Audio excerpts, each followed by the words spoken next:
In the final weeks of April 1945, as the Battle of Okinawa raged across the island, the small village of Yaese found itself trapped between advancing American troops and desperate Japanese defenders. Most of the villagers had already fled into the hills or disappeared into underground shelters. But one building remained strangely untouched, a wooden primary school perched on a hill overlooking the valley. It stood like a ghost of peacetime, with shattered windows and a sagging roof, but its doors were still guarded not by soldiers, but by two women and a janitor. Inside the school, nearly 30 children huddled together on the floor of a makeshift shelter in the basement. They were orphans, or children whose parents had vanished during evacuations, bombings, or sudden night raids. Their ages ranged from toddlers barely able to speak to quiet 10-year-olds who had learned to swallow their questions. The teachers, Miss Eriko and Miss Hanai, refused to leave them behind. The elderly janitor, Mr. Shimazawa, slept with a bamboo staff in his hands, as if he could ward off artillery with determination alone. The air was thick with smoke and mold. Food supplies had dwindled to near nothing. Half a bag of cracked rice, some dried seaweed, and a few roots dug from the yard days earlier. The teachers often went without eating, giving their portions to the smallest children. One girl named Namiko hadn't spoken in over a week. Another, 5-year-old Kenta, clutched a broken wooden toy as if it were armor. Every night they fell asleep listening to the distant thunder of guns, each blast shaking dust from the ceiling. To the untrained eye, the school resembled a command post. The tall flagpole in the yard, once proudly flying the school colors, still stood. From a distance, the building's outline looked fortified. That illusion, as simple as it was tragic, had already drawn the attention of artillery observers. They saw not a place of learning, but a potential nest of snipers or a storage depot for enemy supplies.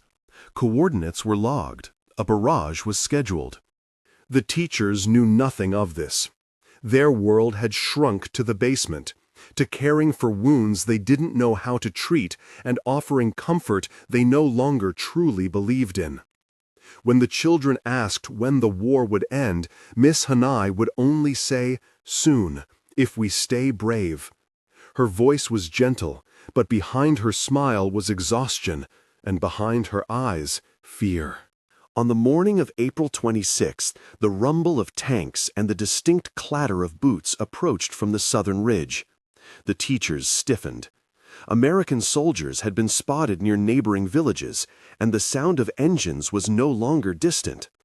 They prepared to move the children deeper into the basement. But before they could act, a new sound cut through the silence. Voices, low, cautious, speaking a language they did not understand. The soldiers came into view slowly, weapons lowered. 11 men, in dust-covered uniforms, helmets tilted back, rifles slung across their shoulders. At their front walked a tall man who paused when he saw the school's crumbling sign. He lifted his hand, signaling a halt. This was Lieutenant John Barclay. He had expected resistance. Instead, he saw drawings of animals on the windows and a cracked chalkboard through the doorway. As the soldiers approached, the teachers emerged cautiously. They stood in front of the door, shielding the children behind them. No one moved for a long moment. Then Barclay took off his helmet and held it to his chest. He stepped forward, slowly, and in broken Japanese repeated the phrase he had memorized. "We are not here to hurt you. We want to help." The women didn't respond, but they didn't run. Inside the basement, the children fell silent. One of them peered through a crack in the wall and saw the Americans' faces. They didn't look like monsters. They looked tired, dirty, confused, maybe even concerned.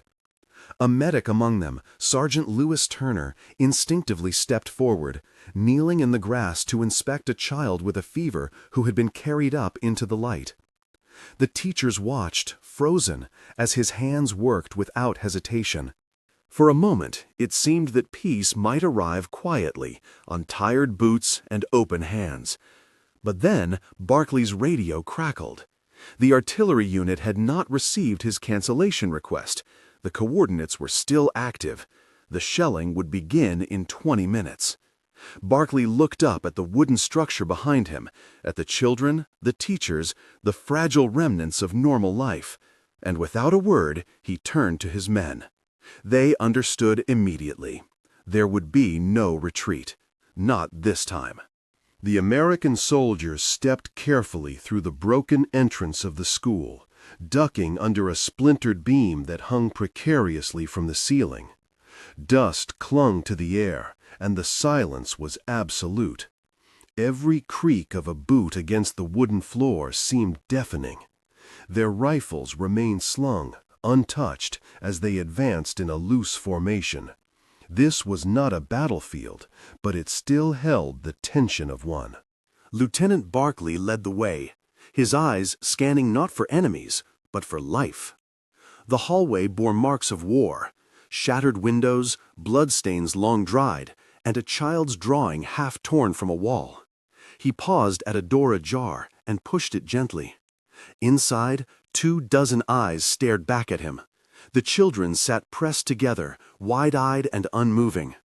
2 women stood protectively at the front, arms outstretched like human barriers. No one spoke. For a moment, it was unclear whether the room was frozen in fear or disbelief.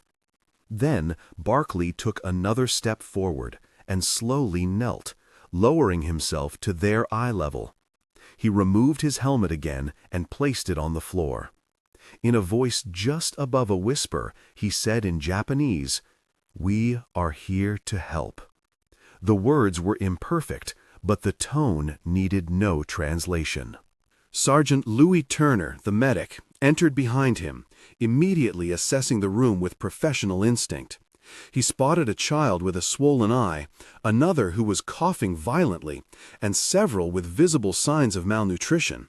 Without waiting for permission, he set his bag down and began pulling out supplies: alcohol, bandages, powdered antibiotics. The teachers flinched, but did not stop him. One of the older children, a boy of perhaps 10, reached out toward a canteen being offered by a private. The soldier smiled gently and placed the canteen in the boy's hands. The boy looked at it for a long moment before taking a sip. It was the first act of trust, small but irreversible. After that, the tension began to ease, breath by breath.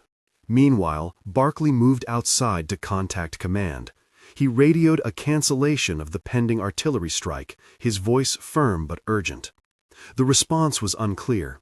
Some confusion about updated coordinates, delays in communications, and concerns about enemy camouflage. He repeated himself twice, emphasizing the presence of civilians, especially children.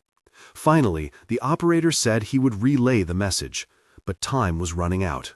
Barclay returned to the classroom, his face darker than before. He motioned for Sergeant Turner to join him outside. Quietly, he explained the situation. The artillery might not be stopped in time. They had minutes, maybe less. Turner looked back at the school and at the fragile lives inside. There was no question about what came next. The squad regrouped near the building's perimeter. Barclay outlined the plan. They would position themselves along the outer walls, forming a barrier between the incoming shells and the children. There was no real protection to offer, only bodies. The men nodded in grim silence. Some removed their gear to move faster. Others tightened their belts or checked tourniquets, not in hope of survival, but to reduce suffering. Back inside, Miss Errico finally approached Barclay and asked, through broken English, why they weren't leaving. Barclay pointed to the children, then to himself. "We stay," he said simply. She stared at him for a long moment before bowing her head, not out of surrender, but out of a profound, painful respect. She turned and began organizing the children again, moving them into the sturdiest part of the building. Outside, the soldiers took their positions. They pressed their backs against the walls, crouched under windows, and covered vulnerable gaps. Turner stayed closest to the front entrance, where the main force of the blast would likely hit. Barkley stood directly above the basement door, protecting the stairwell with nothing but his uniform and his will. In those last few moments, the school was filled with a strange silence. The children sat still, some holding hands, some clutching bits of fabric or small toys. The teachers murmured soft songs, lullabies that tried to mask the approaching death. The soldiers outside waited with clenched jaws and steady hands, listening for the whistle that would signal the end, or the beginning of something else. The first artillery shell struck just past the northern edge of the schoolyard. The explosion was deafening, shaking the ground and sending a plume of dirt and debris into the air. Every window in the building shattered at once, sending jagged glass flying into the corridors. The children screamed, but the teachers quickly pulled them into a huddle, shielding them with their own bodies. Outside, the soldiers held their positions, faces grim and eyes fixed forward. A second shell exploded closer, hitting the remains of a nearby shed. The shockwave knocked several men to the ground, but they scrambled back into position without hesitation. Shards of wood rained down like knives. Lieutenant Barkley crouched low against the wall, shielding the basement entrance with his entire body. Inside, dust trickled from the ceiling as the wooden beams groaned under the pressure. The blasts became rhythmic, methodical. One shell every 15 seconds, moving in calculated steps across the terrain. The American unit had called off the strike too late. The coordinates were locked, and the guns were already firing from offshore ships miles away. There was no way to stop the bombardment now. It would have to run its course. The men could only absorb as much of the damage as possible. Private Carter took the worst of it early. A jagged fragment from the second blast tore through the wooden siding and embedded itself in his lower back. He cried out, dropped to his knees, but refused to move. Blood soaked through his shirt as he braced against the wall, still protecting the northern flank. Sergeant Turner, crouched just meters away, could only throw him a glance. There was no time for treatment. Fire broke out on the west corner of the school, where the roof had already been weakened.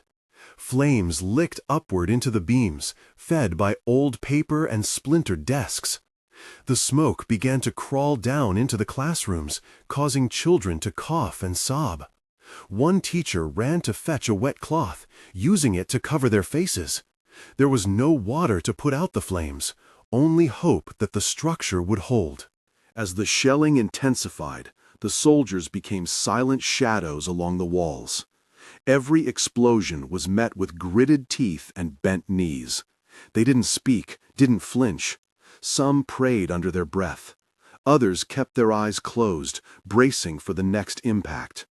They knew they couldn't shield everything, but every second they delayed destruction meant another second of life inside. Inside the basement, the teachers counted the seconds between blasts. 10, 15, 20. Each pause was a small mercy, each thunderclap a punishment. The children trembled in silence. They had no way of understanding what was happening above them. Only the faint scent of smoke and the shaking earth told them they were close to something terrifying. And yet, none of them were injured. Then came the worst hit. A shell landed just feet from the eastern wall, sending a shockwave so powerful that it knocked open the basement door. Dust and splinters blew into the children's faces.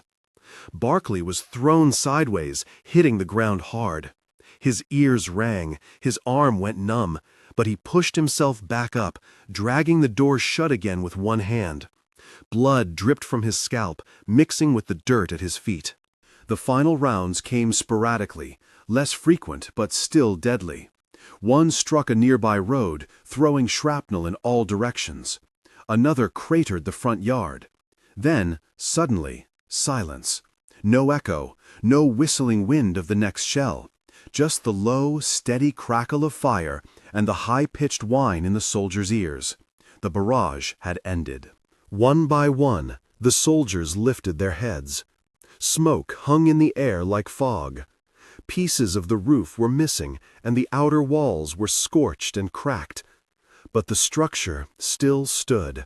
The school had survived. And inside the basement, though shaken and covered in soot, every child was alive. Sergeant Turner, limping, made his way to Private Carter and helped him sit down. The young man was pale but breathing. Barclay leaned against the doorframe, his hands still on the basement latch, sweat and blood soaking through his uniform. Around him, the others began to move, checking for injuries, clearing debris, assessing the damage. No one spoke of heroism, no one celebrated, but they all understood what had just occurred. They had done what they came to do, not as warriors, but as shields. The morning after the bombardment brought a strange stillness. The smoke had cleared enough to reveal the extent of the destruction. The school's western wing was little more than a charred skeleton, and the yard was cratered and blackened. Yet, amid the ruins, the most fragile thing had survived: the children. They emerged slowly from the basement, their faces smeared with ash and fear, blinking at the daylight, as if seeing the sun for the first time in weeks. The soldiers were already at work. Some shoveled away debris with broken planks. Others tore off scorched roofing to prevent collapse. Sergeant Turner, despite a gash on his leg, moved from room to room checking for structural danger. Lieutenant Barclay, his arms still wrapped in a makeshift sling, sat near the stairwell, watching as the children were brought up one by one. His face was unreadable, but his eyes never left them. Private Carter had not made it through the night. His wound, deep and untended, had led to internal bleeding. Despite Turner's efforts to stabilize him, Carter passed away in the early morning hours, quietly, without waking. When the children were told, there was no screaming, no outburst. One of the boys, the same one who had first accepted the canteen, simply placed a flower on Carter's boots and walked away in silence. News of the shelling spread quickly. Word reached nearby villages that American soldiers had shielded a Japanese school with their own bodies. Some locals were skeptical. Others were moved to tears. By midday, a group of villagers emerged cautiously from the hills. Among them was a carpenter named Ono, who once helped build the school. He looked at the damage, shook his head, and without asking for permission, began repairing what he could. Women brought bowls of rice and herbal medicine to the school. They didn't speak much, only nodded to the soldiers. There were no formal truce lines here, only gestures. One older woman pressed her hands together in gratitude before laying a blanket over the body of Private Carter. The soldiers said nothing, only accepted the offerings and kept working. Lieutenant Barclay refused evacuation. Though his injury was painful, he insisted on staying with the children until they could be safely transported to a field hospital. Over the next 3 days, the unit remained at the school, living in the same damaged rooms they had defended. They repaired walls, swept shattered glass, and reinforced beams with salvaged wood. The children slept more soundly now, though nightmares still crept in around the edges of their dreams. At one point, Miss Errico approached Barclay with her journal. In carefully written English, she had transcribed the events of the bombardment from her perspective. It was not a report or a complaint, it was a tribute. She wanted the names of the soldiers to be remembered.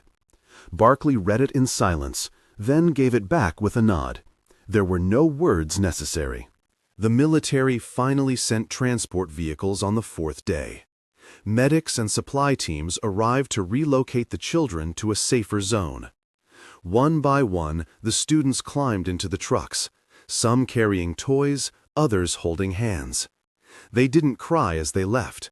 They looked back at the school and the soldiers with wide, solemn eyes, as if memorizing their protectors forever.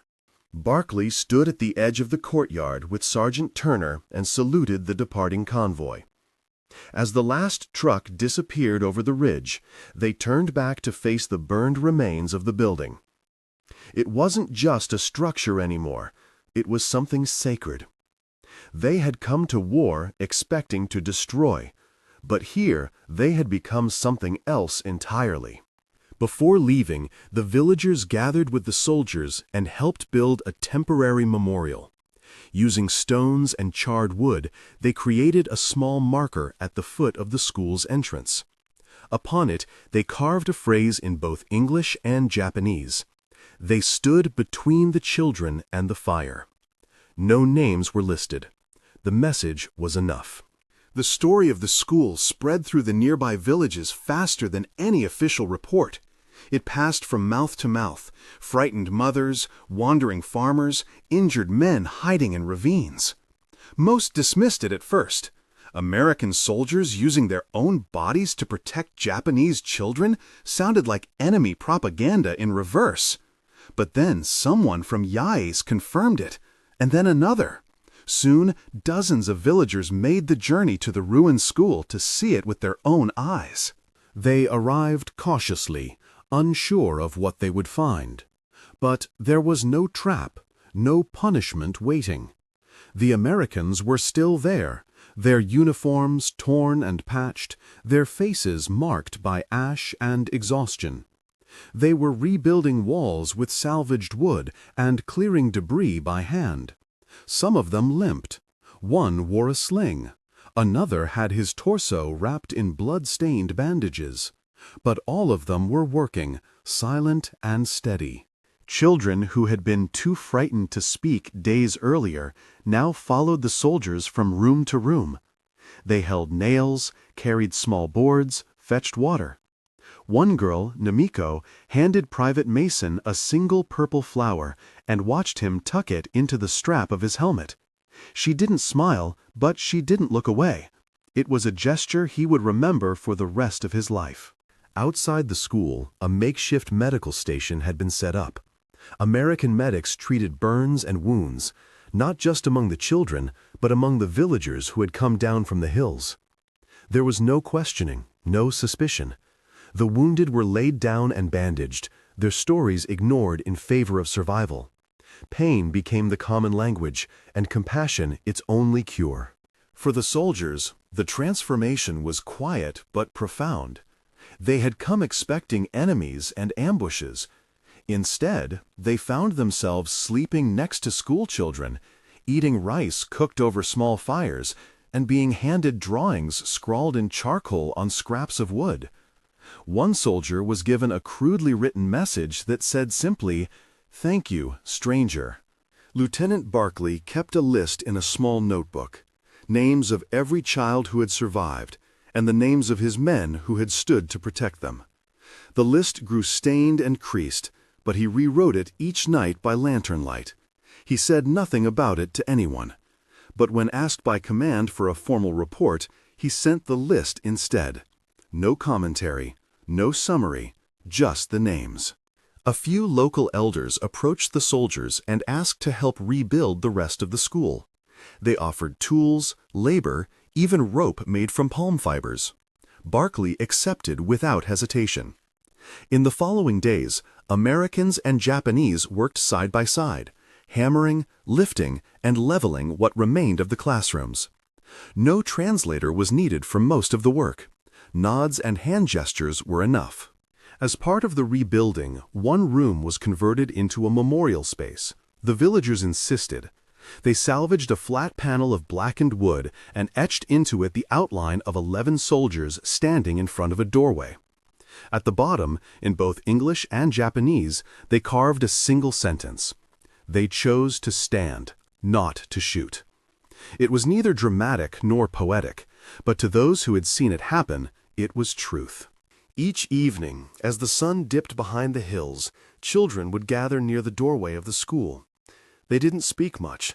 Sometimes they sat with the soldiers and passed around a bowl of rice. Sometimes they just watched the smoke rise from the cook fires. The adults stayed farther back, still cautious, still remembering the years of fear. But even they began to relax, if only a little. One night, Sergeant Turner stood beside Miss Hane near the edge of the courtyard. He pointed to the stars and said the names of the constellations in English. She repeated them back in Japanese. Slowly, awkwardly, they taught each other words. Sky, child, courage. The lesson didn't last long, but it meant everything. It proved that language could build bridges, too. In those final days before the school was fully evacuated, the lines between enemy and ally blurred beyond recognition. The uniforms remained, the flags still flew from different poles. But what had happened during those moments of bombardment could not be undone. The men who came to fight had become something more, and the children who were supposed to be casualties had become witnesses to a kind of heroism that defied every rule of war. In the weeks that followed the school bombardment, the story moved beyond the hills of Yaese and into the command tents of senior officers. Reports were filed, some factual, some embellished. Military clerks recorded the incident with clinical detachment. Civilian structure protected by forward unit, limited casualties, non-combatant aid rendered. But among those who had been there, no official language could capture what had truly happened. The memory lived in gestures, in silence, in ash and breath. The children were eventually relocated to a civilian refugee camp farther north, where they received proper food, clothing, and medical care. Many were too young to explain what had occurred. Some remembered the names of the soldiers who carried them out of the basement. Others remembered only the sound of voices in a foreign tongue, speaking gently in the midst of chaos. They would later draw those memories with charcoal and crayons, figures in helmets standing beneath falling fire, arms outstretched. At the camp, Miss Eriko and Miss Hanae resumed their roles as teachers. With salvaged notebooks and pencils, they began to teach again. Not just arithmetic and writing, but memory. Each morning, they started the day with a story about what had happened at the school. Not as a tale of war, but of choice. A lesson that sometimes protection came from the most unexpected places. Some children listened with wide eyes. Others looked down, the weight of it still too near. In Yaese, the villagers preserved the school ruins. Though much of the structure was beyond repair, they left the damaged beams and cratered yard untouched. They built a low wall around the site, planting flowers between the stones.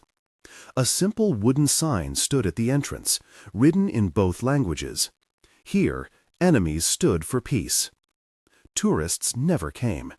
There were no commemorative flags. Only the occasional passerby who bowed at the threshold, remembering. Among the soldiers, the story lingered differently. When Lieutenant Barclay returned home, he never spoke publicly about the school. Not to reporters, not in speeches. But each year, on the date of the shelling, he wrote a letter addressed to the children of Yaese. He never mailed it. He kept the letters folded in a drawer, each one recounting the names he remembered, the faces he could still see, the weight of standing between death and innocence. Sergeant Turner continued serving as a medic until the end of the war. After returning to the United States, he became a field nurse and worked in emergency rooms for 2 decades. He told one colleague, late in his career, that the most important wound he had ever treated wasn't physical, it was fear. When asked what he meant, he said only, "A girl once handed me a flower, and I forgot how to hate." That was the end of the conversation. In Japan, the children grew up. Some moved to cities, others remained near the southern coast. Many of them kept pieces of that time, a ribbon, a burned pencil, a coin given by a soldier. They rarely spoke of the war, but when they did, they always mentioned the day when strangers in green uniforms covered them with their bodies. It was the moment the world tilted, the moment the story changed. A few decades later, a younger generation of students organized a project to preserve the site formally. They gathered oral histories, interviewed the aging villagers and survivors, and translated the soldiers' names from American archives. They created a small museum beside the ruins, filled with photos, children's drawings, and one scorched army helmet with a purple flower pressed inside. The walls bore no images of weapons, only faces. One inscription, displayed prominently near the entrance, read, "You do not need to speak the same language to protect a child." It became the museum's motto, written on every brochure, every placard, every school handout. Visitors, young and old, walked through in silence, often leaving with tears in their eyes. Not because of horror, but because of the choice those soldiers had made when they could have walked away. In the end, the act was never meant to be remembered by history books or commemorated with medals. It existed in the space between orders and instinct, between uniforms and humanity.